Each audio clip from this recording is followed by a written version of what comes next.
going to Rathlin Island? Yay! We're on the road. We're going to sing the Rathlin Bog. Now, don't let me down in here tonight. We taught you the chorus. Belt it out. Here we go. Oh, roll the Rathlin Bog, up down in the valley. Oh, roll the Rathlin Bog, up down in the valley. Oh, now in this bog there was a tree, a rare tree, a rattling tree. Tree in the bog down in the valley. Everybody. Oh, roll the Rathlin Bog, up down in the valley. Oh, roll the Rathlin Bog, up down in the valley. Oh, and on this tree there was a limb, a rare limb, a rattling limb, and a tree, and the tree in the bog, and the bog down in the valley.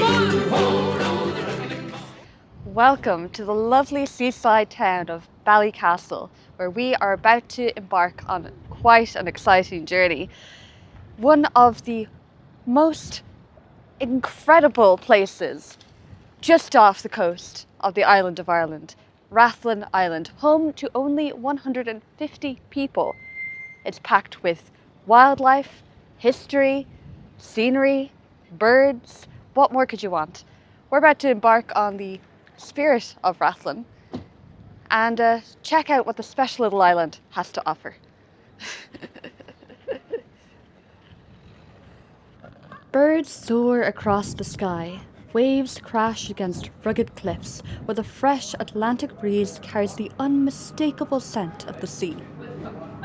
Just 10 kilometres off the coast of County Antrim lies Rathlin Island.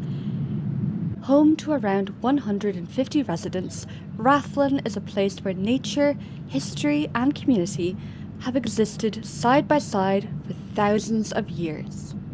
The crossing only takes about half an hour, but you feel like you're leaving the mainland completely behind.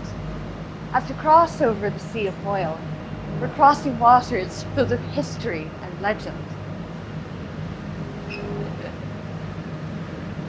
For generations, the sea has been Rathlin's lifeline.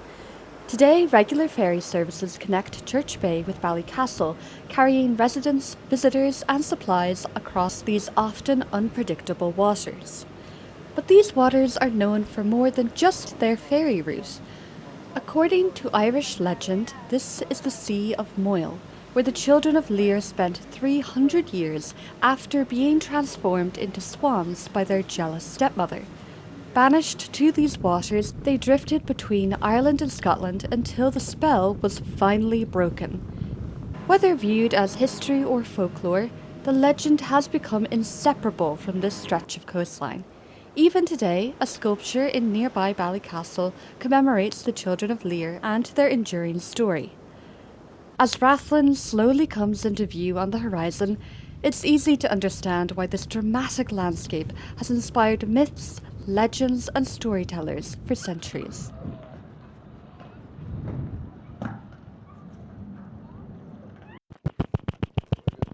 We've arrived at Church Bay, the island's main harbour. This is where every single person who first steps ashore arrives and leaves from as well, as you can see. When I was young, I spent some time across with my Uncle Mike, and I must have travelled 100 miles on the crossbar of his bike. And as we'd rattle along the lane, Mikey'd start to sing a song without a single word. As the cycle bell would ring, he'd go skiddery diddle diddle diddle diddle diddle diddle dum, skiddery diddle diddle diddle diddle dum. Sometimes when he'd be lonely, then he'd often say to me, turn down the wireless and I'll tell you how things used to be. We had no television then, CD or stereo, and if you required some music, well, you had to make your own, like this. Skiddery diddle diddle diddle diddle dum, diddle diddle diddle diddle dum, skiddery diddle diddle diddle diddle diddle dum. Well, after church on Sundays, then across the road he'd stand, along with all the other lads in their Sunday suits so grand. The girls would go parading by, such a pretty sight, and one would ask him, Mikey, who are you taking to the dance tonight? He'd say, you'll do the diddly diddly diddly diddly, ah, skiddery ah, diddly diddly diddly diddly dum. You'll do the diddly diddly So we end day one of Rathlin Island by Thomas the Trauma Train, one might call him. Any thoughts, Pippi? No. Okay. We're staying at the very dainty manor house. I don't know if it's classified as hotel or just house, but it's a very lovely abode, and we will be sleeping here tonight before we continue our adventures tomorrow. Do you have any thoughts on that? Day one wrapped up, and we should see you here tomorrow with trusty old Thomas, the trauma train. The trauma train. Tomorrow, bright and early. Probably not bright and early, but tomorrow at the very least. It should be tomorrow. And Dad is doing his laps in the background. Actually, we can maybe go live. We're just wrapping up, Dad. If you had any final After the match thoughts. Yeah, okay. Well, what a great day. Lovely company, great food. Weather did its part as well. Fantastic first day on Rathlin Island. Watching over the western cliffs is one of Rathlin's most recognisable landmarks. Completed in 1917, the West Lighthouse is famous for its unusual design. Unlike almost every other lighthouse, its lantern is positioned below the keeper's house, earning it the nickname the Upside-Down Lighthouse. This innovative design allows the light to shine beneath the low sea fog that frequently blankets the cliffs. Probably one of the most famous landmarks on Rathlin Island is the West Lighthouse, also known as the Upside Down Lighthouse, because the light actually sits below the lighthouse rather than on top. It is also home to one of the largest seabird colonies in all of Northern Ireland, with tens of thousands of birds nesting here on the cliffs during the spring and summer months. Let's have a look. Rathlin is internationally recognised for its wildlife.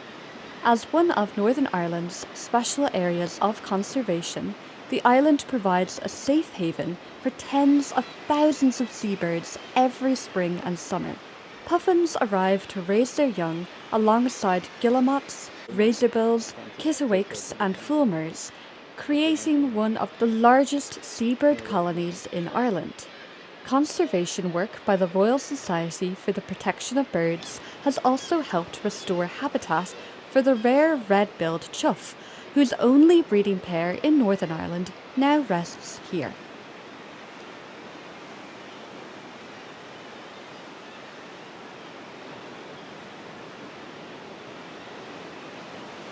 Standing here, it's easy to see why people make the journey to Rathlin. The views stretch for miles, the sea cliffs are spectacular, and everywhere you look, you are surrounded by wildlife. It's one of those places where you can just simply stop, take a moment, and enjoy the sounds of nature.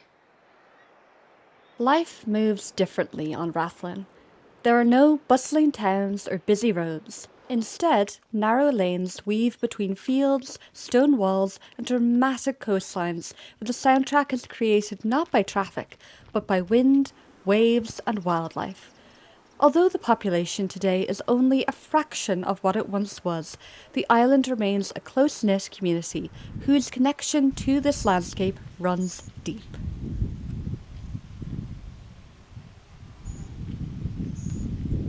Despite measuring only around 6 kilometres from east to west, Rathlin's landscapes are remarkably varied. Walking trails pass colourful wildflowers, rolling farmland, towering cliffs and rugged volcanic coastline. On clear days, Scotland seems almost close enough to touch, while the famous Antrim coastline stretches away to the south. The island itself was formed millions of years ago through volcanic activity that also shaped the Giant's Causeway and much of Northern Ireland's dramatic coastline. During the 18th century, kelp production became the island's main industry.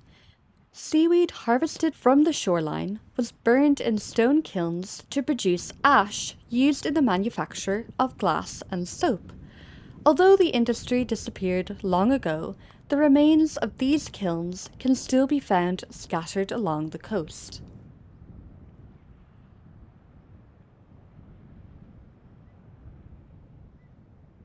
By walking across the sprawling landscapes from Rathlin's main town, you can reach another one of the 3 lighthouses here on the island. This is Rue Lighthouse, and it stands on a rocky headland offering perfect scenic views across to the Northern Ireland coastline. And on a day like today, if you're lucky, you might spot some of the local residents resting on the rocks below.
There's a mug there that has sheep. That's quite cute. Oh, I got it. Peppy. Peppy.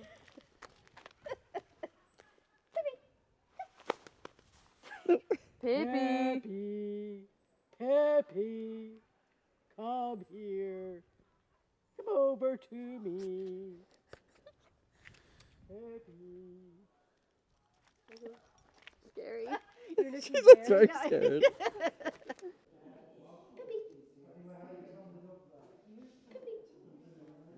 Posing for the camera. Oh yeah, well it's like first once or twice last time we're so sorry. We know you're a diva. There we go. That's okay.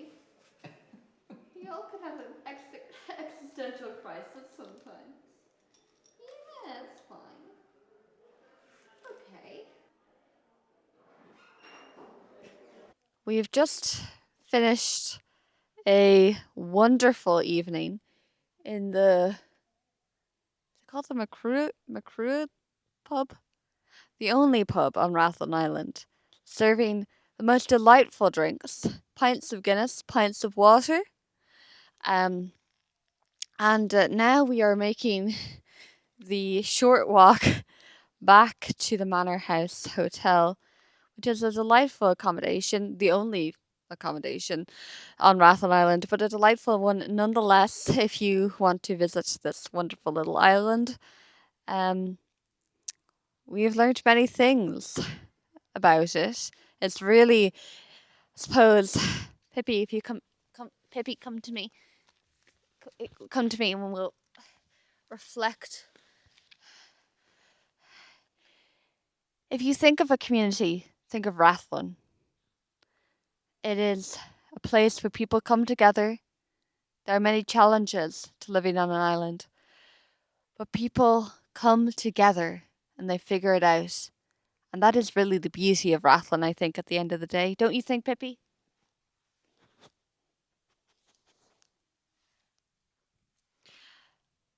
So come to Rathlin Island. Chase your dreams. Live that community life. Be your best. Good night. Pippi? Pippi?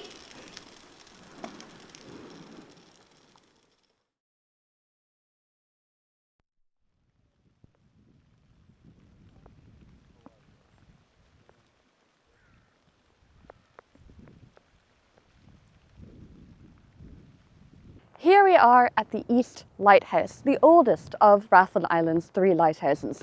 Perched high here above the cliffs, this lighthouse has been guiding ships safely across these waters for well over a century.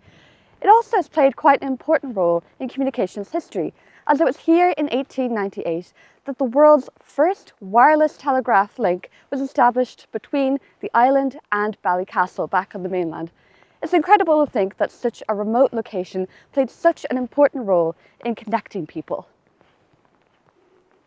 A century after establishing the world's first commercial wireless telegraph link, the island once again broke new ground by pioneering high-speed wireless broadband technology.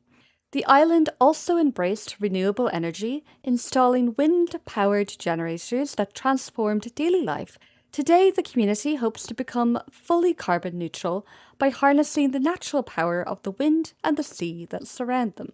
Perhaps no story is more closely associated with Rathlin than that of Robert the Bruce. In 1306, the defeated Scottish king sought refuge on the island while fleeing his enemies. Legend tells that while hiding in a cave overlooking the sea, he watched a spider trying to spin its web. Each time it climbed, it slipped and fell, but every time it crawled back up and tried again. At last it managed a single strand, then slowly weaved the whole web. Bruce takes the lesson. If at first you don't succeed, try again. Bruce returned to Scotland, determined to continue his fight, eventually reclaiming his throne. Whether entirely true or partly legend, the tale has become one of Rathlin's defining stories.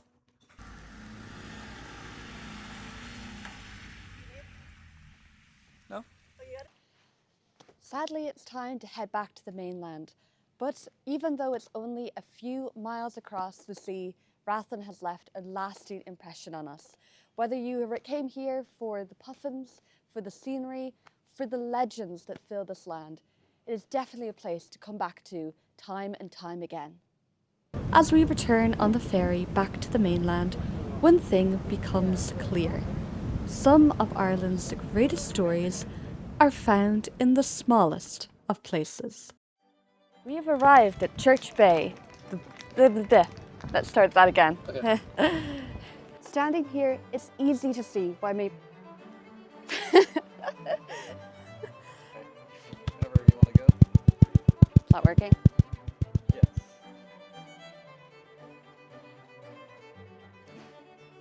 Perfect. Standing here by walking across the delightful walking across the sprawling countryside from Rathlin's main town, you get out to you reach one of the 3. Yes, okay.